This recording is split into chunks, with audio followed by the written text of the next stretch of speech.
नमस्कार विद्यार्थी मित्रांनो, आज आपण इयत्ता 9वीचा सायन्समधला पहिला टॉपिक, पहिला चॅप्टर मोशन आणि लॉज ऑफ मोशन हा या ठिकाणी पाहणार आहोत. आपण ॲक्च्युअल मोशन म्हणजे काय, त्याचे प्रकार कोणते असतात हे या ठिकाणी पाहणार आहोत.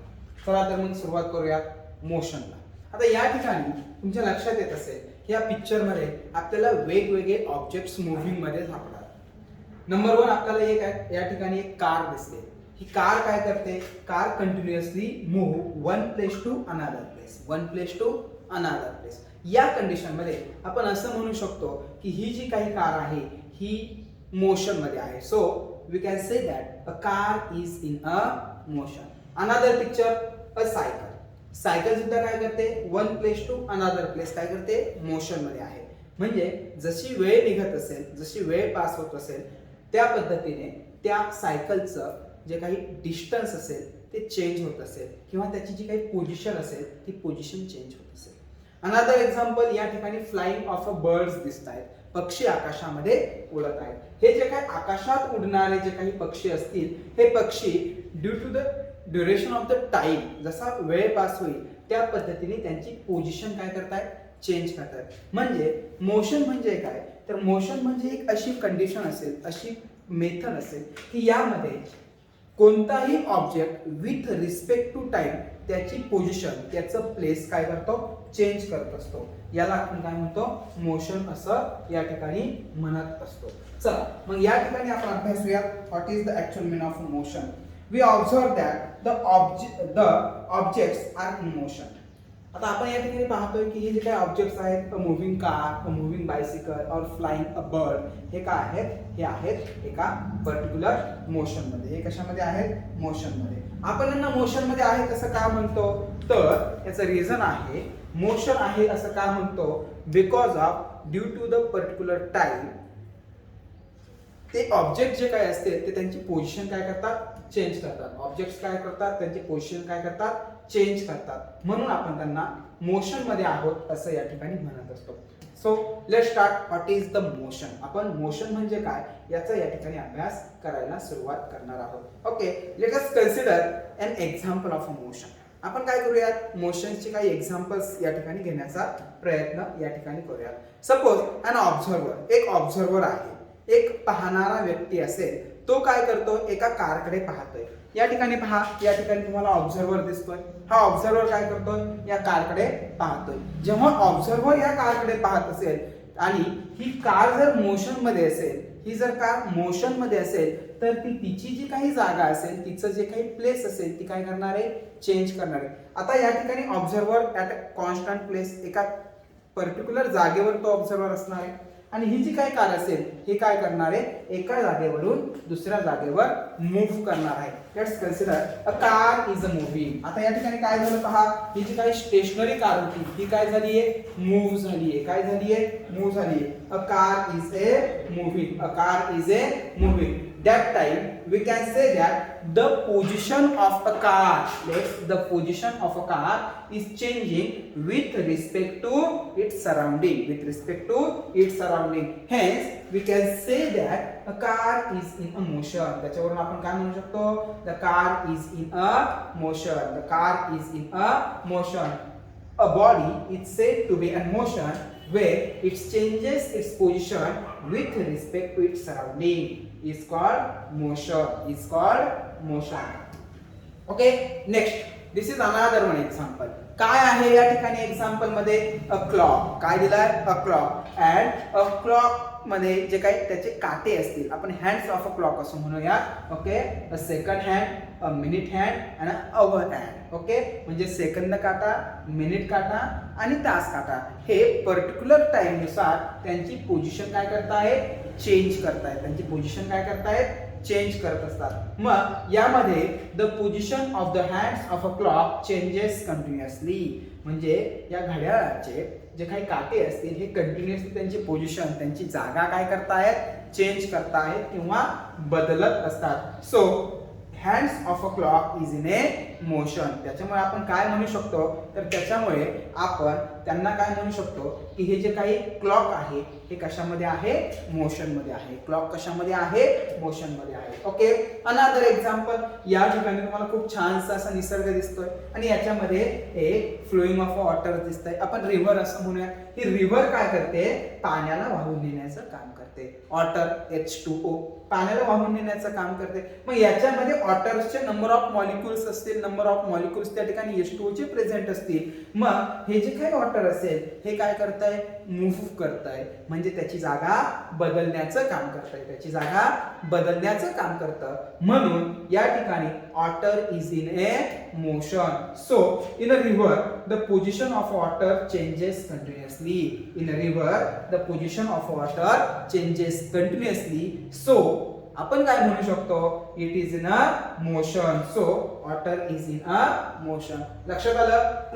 क्लॉकची डायरेक्शन चेंज होते, हँड्स त्याचे काय करतायत, पोझिशन चेंज करतायत. So it is in a motion. It is one of the example of motion. हे वॉटर जे असेल रिव्हरचं हे सुद्धा काय झालं, example of A motion. Another example आपण या ठिकाणी पाहूया.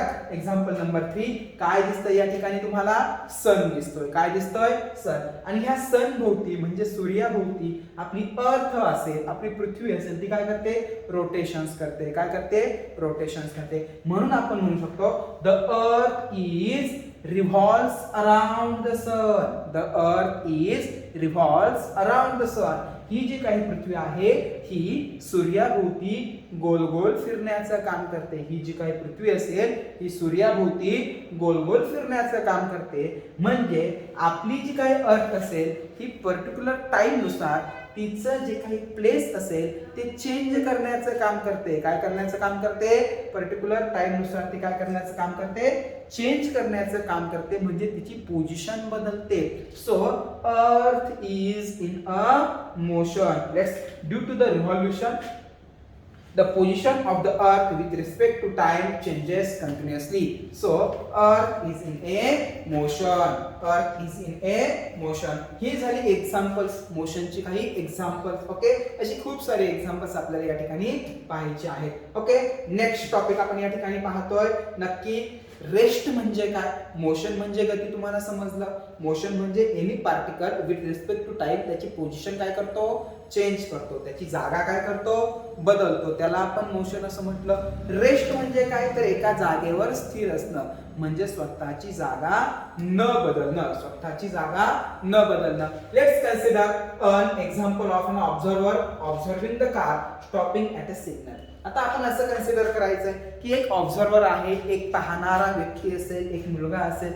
अगदी तो काय करतो, सिग्नल लागलेला असताना एका कारला त्या सिग्नलवर थांबलेल्या अवस्थेत पाहतो, स्टॉप झालेलं त्या ठिकाणी पाहतो. या कंडिशन मध्ये हा ऑब्झर्वर एका जागेवर कॉन्स्टंट आहे, थांबलेला आहे.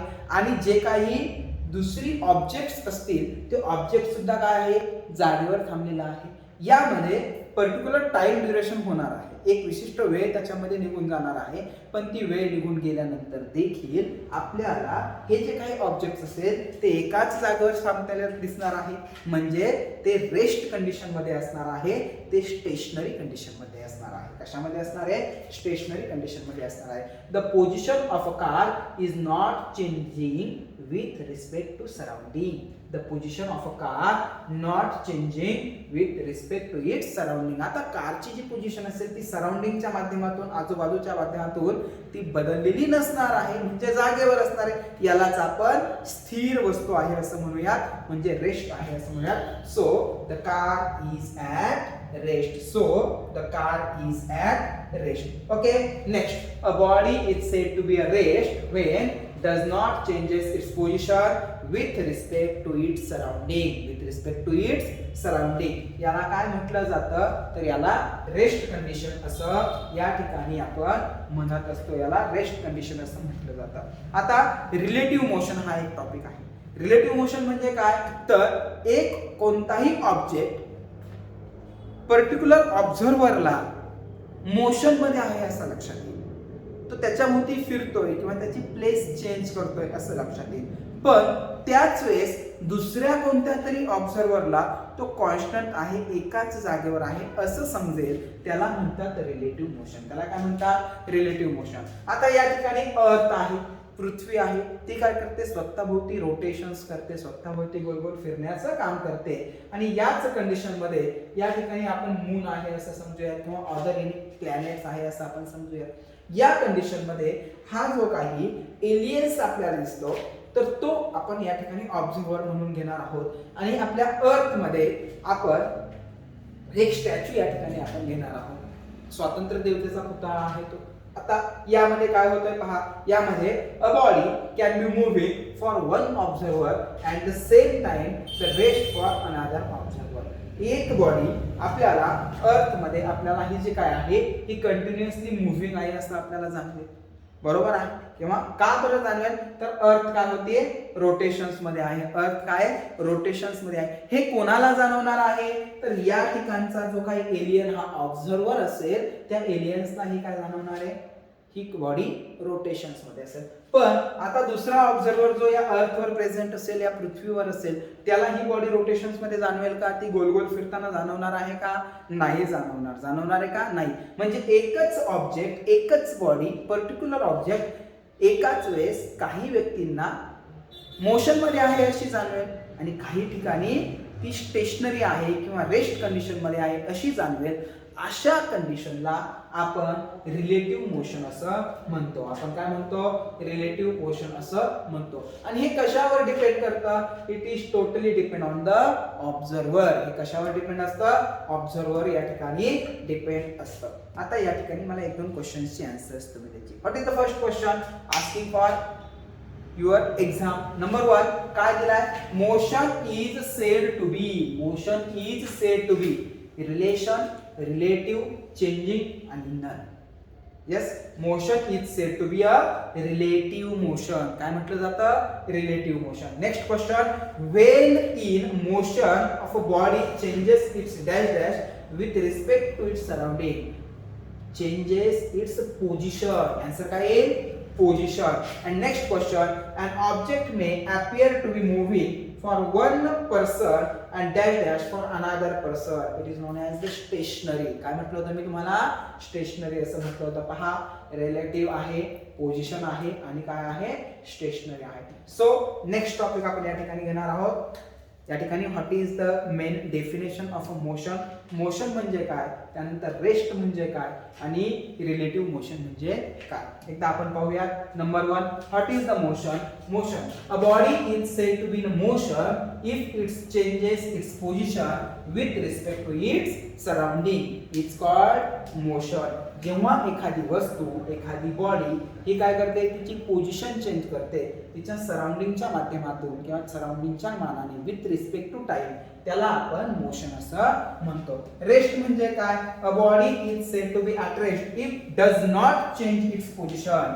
Does not change its position is called rest. आणि रिलेटिव्ह मोशनची आत्ताच आपण डेफिनेशन पाहिली. काय आहे रिलेटिव्ह मोशनची, a body can moving for one observer and same time rest for another observer is called relative motion. एका ऑब्झर्वरला ती बॉडी मोशन मध्ये सापडेल आणि दुसऱ्याला ती रेस्ट मध्ये सापडेल. एकाला ती फिरताना दिसेल, तिची जागा बदलताना दिसेल आणि दुसऱ्या ऑब्झर्वरला तिची जागा बदलताना दिसणार नाही. दुसऱ्या ऑब्झर्वरला तिची जागा बदलताना दिसणार नाही. त्याला काय म्हणतो आपण, रिलेटिव्ह मोशन असं म्हणतो. आता या मोशन मध्ये पहा 2 टाइप्स पडतात. कोणते टाइप्स पडतात, अतिशय महत्त्वाचा टॉपिक या ठिकाणी आपण पाहणार आहोत. मोशनचे किती प्रकार पडतात, how many types, there are 2 types of motion. Number 1 uniform motion. Number 1 uniform motion and another one is non uniform motion. another one is non uniform motion. एक आहे युनिफॉर्म मोशन, दुसरा आहे नॉन युनिफॉर्म मोशन. आता uniform motion काय आहे पाहूया. The motion in which objects cover equal distance in equal interval of time is called uniform motion. यामध्ये अशा प्रकारची मोशन असेल की जी पर्टिक्युलर टाइम मध्ये, एका विशिष्ट वेळेमध्ये विशिष्ट अंतर काय करते, पार करते, ट्रॅव्हल करते. त्याला म्हणतो आपण uniform motion. Okay, equal distance in equal interval of time is called uniform motion. For example, आपण पाहतो की आपल्या घरामध्ये जे काही घड्याळ लावलेलं असतं, भिंतीवरचं घड्याळ, त्याचे जे काही काटे असतात पहा, म्हणजे हँड ऑफ अ क्लॉक, मग तो सेकंड हँड असेल, मिनिट्स हँड असेल किंवा हवर हँड असेल. पर्टिक्युलर टाइम मध्ये ते पर्टिक्युलर रोटेशन्स कंप्लीट करतात. पर्टिक्युलर टाइम मध्ये काय करतात ते पर्टिक्युलर रोटेशन्स या ठिकाणी कंप्लीट करतात. सपोज कन्सिडर आहे ना मिनिट हँड, हे काय करतं 1 मिनिट मध्ये एक सर्कल कंप्लीट करतं, पूर्ण रोटेशन्स कंप्लीट करतं. म्हणजे टाइम फिक्स आहे 1 मिनिट आणि तो किती पोझिशन चेंज करतो, कोणत्या पाथने जातो हे सुद्धा काय आहे कंप्लीट आहे, फिक्स आहे. 1 रोटेशन्स तो कंप्लीट करतो. अशी जे काही पोझिशन असेल याच्यामध्ये कोणताही आपण जर टाइम घेतला तर त्याच्यामध्ये तो equal distance in equal interval of time तो काय करतो कव्हर करतो. अशा कंडिशन्सला आपण युनिफॉर्म मोशन असं म्हणूया. किंवा आपण इमॅजिन करूया एक ट्रेन आहे की जी सुरू झाल्यानंतर स्टेशन पासून निघाल्यानंतर पर्टिक्युलर टाइम नंतर आपण तिचं ड्युरेशन मोजायला सुरुवात करतोय आणि प्रत्येक मिनिटाला ती 1 किलोमीटर डिस्टन्स काय करते ट्रॅव्हल करते प्रत्येक मिनिटाला. म्हणजे फर्स्ट मिनिट मध्ये 1 किलोमीटर, अनादर मिनिट मध्ये 1, त्याच्या पुढच्या मिनिट मध्ये 1, असं वेळेनुसार जर त्याचं अंतर सारखं असेल तर ती मोशन कोणती झाली युनिफॉर्म मोशन झाली. कोणती झाली uniform motion. Okay, the hand of a clock covers equal distance in equal interval of time. So it is a example of uniform motion. आता दुसरं एक्झाम्पल आपण पाहूयात ऍक्च्युली नॉन युनिफॉर्म मोशन काय आहे. काय असते बरं या ठिकाणी non uniform motion. The motion in which objects cover unequal distance in equal interval of time. Unequal distance in equal interval of time म्हणजे डिस्टन्स कव्हर होत आहे परंतु ते सारख्या मापाचं नसेल, ते कमी किंवा जास्त असेल परंतु वेळ मात्र सारखा असेल. अशा वेळेस ती मोशन जी असेल ती नॉन युनिफॉर्म मोशन असेल. मोशन कोणती असेल नॉन युनिफॉर्म मोशन. आपण सुरुवातीला एक पहिलं पिक्चर पाहिलं होतं पहा, त्यामध्ये नंबर 3 ला मी म्हटलं होतं बर्ड इज फ्लाइंग. पक्षी काय करतायत तर पक्षी उडत आहेत. पक्षी काय करतायत पक्षी उडत आहेत. म्हणजे फ्लाइंग ऑफ अ बर्ड विषयी आपण पाहिलं होतं. आता या ठिकाणी पहा पक्षी आला पहा उडत. मी पुन्हा सांगतो याला उडायला. या ठिकाणी पहा हा जो काय बर्ड आहे हा काय करतोय या ठिकाणी फ्लाय करतोय. आता मला सांगा हा flying of a bird particular time मध्ये एक स्पेसिफिक डिस्टन्स जे काही कव्हर करत असेल ते इक्वल असेलच का तर नक्की सांगता येईल की नसेल. बरोबर आहे. म्हणजे विशिष्ट वेळेमध्ये याने कव्हर केलेलं जे काही डिस्टन्स असेल हे कमी किंवा जास्त असू शकतं. म्हणून असं जे काही एक्झाम्पल असेल हे कशामध्ये येणार आहे नॉन युनिफॉर्म मोशन मध्ये येणार आहे. A flying bird covers unequal distance in equal interval of time. Unequal distance in equal interval of time. So it is called non-uniform motion. म्हणून याला काय म्हटलं जातं नॉन युनिफॉर्म मोशन असं म्हटलं जातं. युनिफॉर्म मोशन मध्ये ऍक्सेलरेशन काय असतं 0 असतं. काय असतं 0 किंवा कॉन्स्टंट असतं. किंवा काय असतं कॉन्स्टंट. सेम प्रोसेस मध्ये नॉन युनिफॉर्म मध्ये not constant. Okay, in a non uniform motion acceleration is not constant. Acceleration constant नसतं. ऍक्सेलरेशन कॉन्स्टंट नसतं. ओके, आता शेवटचा टॉपिक या ठिकाणी आपण पाहणार आहोत. यामध्ये identify the types of a motion. मोशनचे टाइप्स कोणते ते या ठिकाणी आपल्याला पाहायचे आहेत. आपल्याला माहिती आहे की मोशनचे 2 टाइप्स आहेत, uniform motion and non-uniform motion. So let's consider first motion uniform motion and another non-uniform motion. आता मधल्या भागामध्ये आपण एक एक्झाम्पल घेणार आहे आणि तुम्ही मला सांगायचं आहे ते मोशन कोणती आहे युनिफॉर्म आहे की नॉन युनिफॉर्म आहे. Let's consider first example. What is दिस.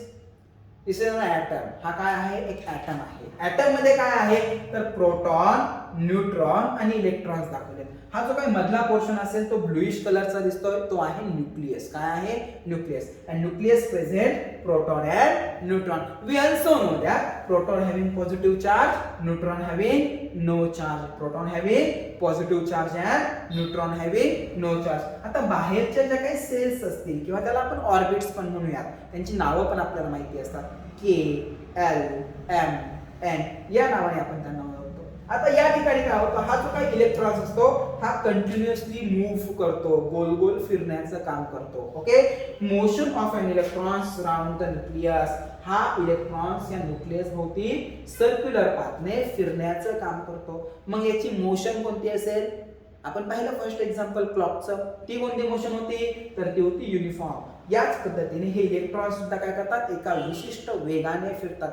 आपण पाहिलेलं आहे केमिस्ट्रीमध्ये की हे जे काही इलेक्ट्रॉन्स असतात जे त्या सेलमध्ये असतात त्या सेल्सच्या एनर्जीनुसार त्यांची मुवमेंट ठरते. पण आता या ठिकाणी पाहूयात, हा फर्स्ट सेल असेल के आणि दुसरा असेल एल सेल मध्ये नंबर ऑफ इलेक्ट्रॉन्स मॅक्सिमम 8 असू शकतात आणि ते त्यांच्या एनर्जी लेवल नुसार मूवमेंट करतात. ओके, म्हणजे यांची जी काही मूवमेंट असेल या इलेक्ट्रॉन्सची ही काय असेल, एकसारखी असेल. कशी असेल, एकसारखी. म्हणून एक्झाम्पल काय झालं, हे कोणतं झालं, ते झालं युनिफॉर्म मोशनचं. कोणतं झालं, युनिफॉर्म मोशनचं एक्झाम्पल झालं. So equal distance in equal interval of time, equal distance in equal interval of time. Another one example या ठिकाणी आपण पाहूया. नेक्स्ट एक्झाम्पल या ठिकाणी दिलाय अ ट्रेन. आता इमॅजिन करा, ही ट्रेन स्टेशनवर येत आहे किंवा स्टेशनवरून नुकतीच सुरू होऊन निघालेली आहे पुढच्या प्रवासाला.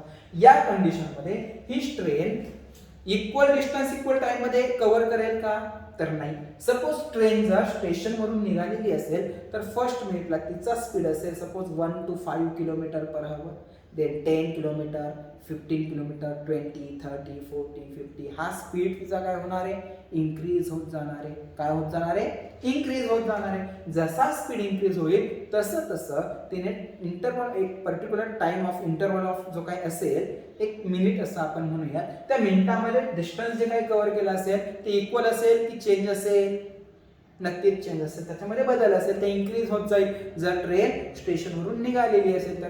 याच कंडिशनमध्ये जर ती ट्रेन स्टेशनवर येऊन थांबण्याच्या मनस्थितीमध्ये असेल, ती जर थांबणार असेल तर तो स्पीड काय होणार आहे, कमी कमी, म्हणजे टाइम सुद्धा जो असेल तो पर्टिक्युलर जरी राहिला तरी डिस्टन्स कमी ट्रॅव्हल होणार आहे. म्हणजे मोशन कोणती झाली, नॉन युनिफॉर्म मोशन. पहा, train arriving or leaving a station, that time it is an non uniform motion because unequal distance in equal interval of time, unequal distance in equal interval of time. Next example आपण या ठिकाणी पाहतोय clock. आता हे example याच्या आधी झालं होतं. कोणते एक्झाम्पल, कशाचं आहे, युनिफॉर्म की non uniform, uniform motion. Because hand, बरोबर, जो काही घड्याळाचा जो काही काटा असेल तो equal distance in equal interval of time काय करतो, कव्हर करतो. म्हणून कोणतं एक्झाम्पल झालं हे, कोणतं झालं, युनिफॉर्म मोशनचं, equal distance in equal interval of time. Another one example आहे. आता हे एक्झाम्पल काय दिलं, काय, ट्रॅफिक आहे, हेवी रोड आहे, म्हणजे खूप गर्दी असणारा रस्ता असेल, त्याच्यावरून तुम्ही गाडी चालवताय. मग मला सांगा, हे एक्झाम्पल कशाचं झालं, तर विशिष्ट वेळेमध्ये जे काही डिस्टन्स कव्हर होते ते इक्वल नसेल, कमी किंवा जास्त असेल, म्हणून याला काय म्हणायचा, नॉन युनिफॉर्म मोशन म्हणायचं. कोणतं मोशन म्हणायचा, नॉन युनिफॉर्म म्हणायचं. अँड लास्ट एक्झाम्पल आपल्याला या ठिकाणी पाहायचं आहे, जे आहे फ्लाइंग ऑफ ए बर्ड्स. पक्षी हवेमध्ये उडतायत, ते विशिष्ट वेळेमध्ये विशिष्ट अंतर जरी पार करत असतील तरी त्यांच्यामधलं जे काही डिस्टन्स असेल ते डिस्टन्स कमी किंवा जास्त होतं. So it is also an example of a non uniform motion. हे कशाचं उदाहरण झालं, तर हे झालं नॉन युनिफॉर्म मोशनचं या ठिकाणी उदाहरण या ठिकाणी झालेलं आहे. चला, आता याच प्रकारचे नवीन नवीन व्हिडिओज पाहण्यासाठी तुम्ही माझं यूट्यूबचं चॅनल सबस्क्राईब करायचं आहे, व्हिडिओ लाईक करायचा आहे आणि शेअर करायचा आहे. धन्यवाद.